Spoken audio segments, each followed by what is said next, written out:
Hi mga Mima, ayan, may pupuntahan nga tayo at mga oras na yan is nasa India pa tayo. Kung makita nyo mga palayan yan, nature na nature talaga, sarap ng hangin. Yan, pupunta tayo at kakain tayo ng masala dosa. Yan yung parang triangle na yan, pero ang sarap niyan. Yun, tapos pupunta tayo sa may, mga bahay na rinirentahan. Nanirentahan yan per day, pero hindi ko alam kung magkano yung bayad dyan eh. Kasi yung pagpunta namin dyan is biglaan lang din, wala sa plano ba. Kasi ang plano talaga is kakain lang, tapos bibili ng mga uulamin, tapos biglang napagdesisyonan nung kapatid ng asawa ko na pumunta dyan. Kasi nga ilang araw lang naman ako mag-stay dyan, pero wala pa akong napupuntahan ba. Kaya iyan, thankful ako sa kanila kasi pinasyal nila ako dyan. Ang ganda ng mga ibon, tingnan mo naka-formation sila. Parang group A, group B, yung mga formation nila, di ba?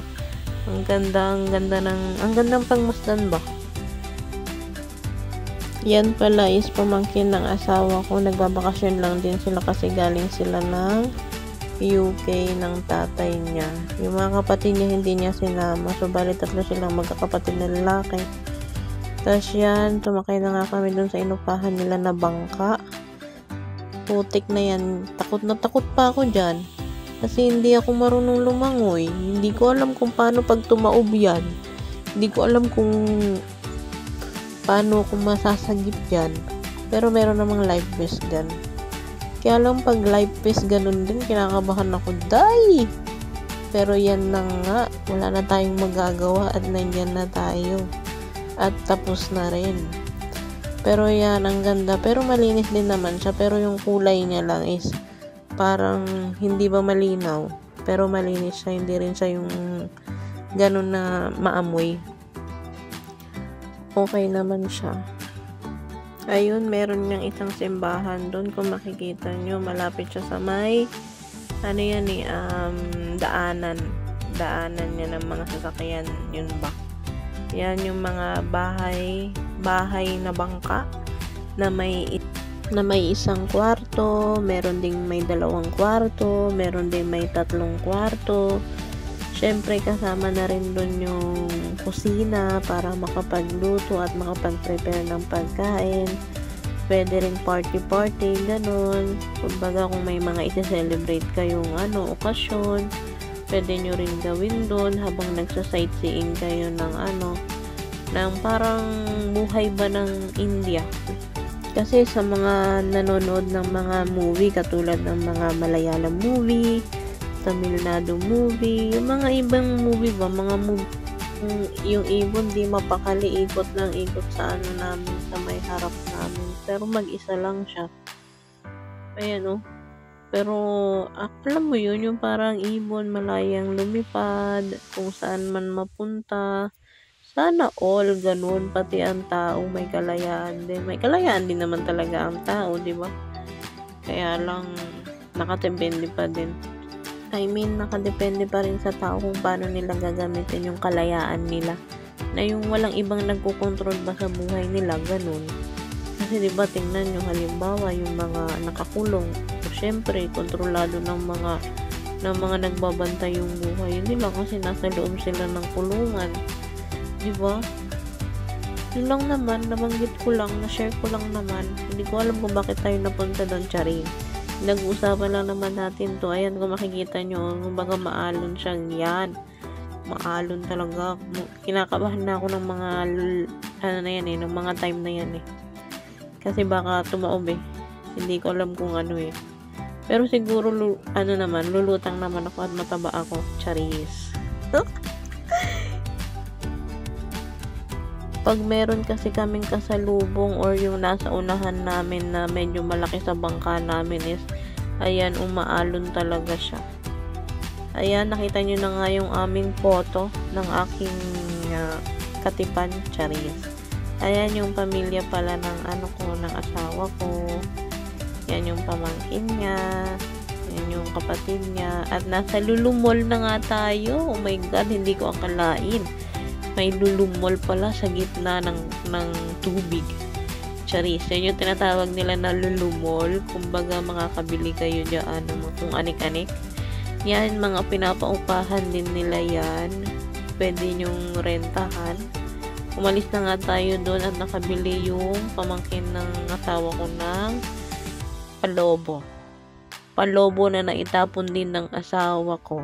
At sabi niya, lalagyan na lang daw niya ng sabon para daw hindi umiyak ang batang batuta. Sorry. Ayan nga yung palobo. Ayan yung sinasabi ko sa inyo, may mga nakatira sa gilid ng gilid ng ilog ba yan? Ewan ko kung ilog yan, napakalawak. Hindi naman siya sapa. Pero bastaan yung tubig pa rin siya. Ayan, yun yung mga yung mga bangka-bangka, mga bangkang katulad ng bangkang sinasakyan namin. Ganyan. Ayun kadalasan ng bahay sa India is magaganda at malaki. Ewan ko kung yung mga materialis is maano talaga sa kanila. Mura ba? Kaya ang gaganda ng mga bahay nila. Yan yung mga dyan sa gilid, mga nakatira sila sa gilid. Kumbaga yun din yung pangkabuhayan nila. Kaya may mga bangka-bangka sila. Parang may mga istasyon din. Kung makita nyo may mga shed, diba?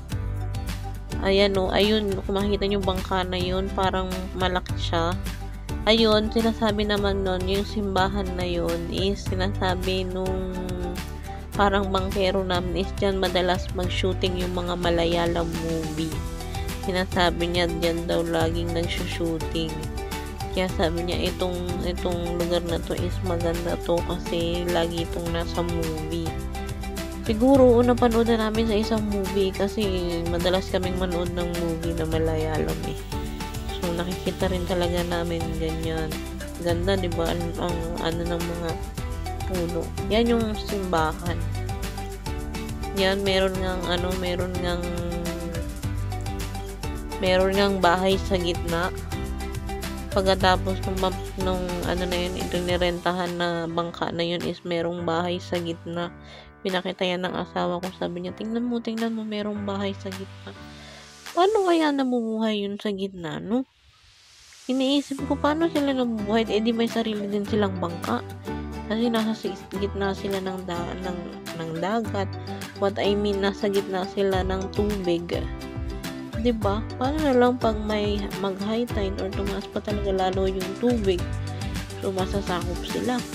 Kumbaga malulunod sila. Siguro naman marunong silang lumangoy. Hindi katulad ko na hindi marunong lumangoy, di ba? Pero yun lang din.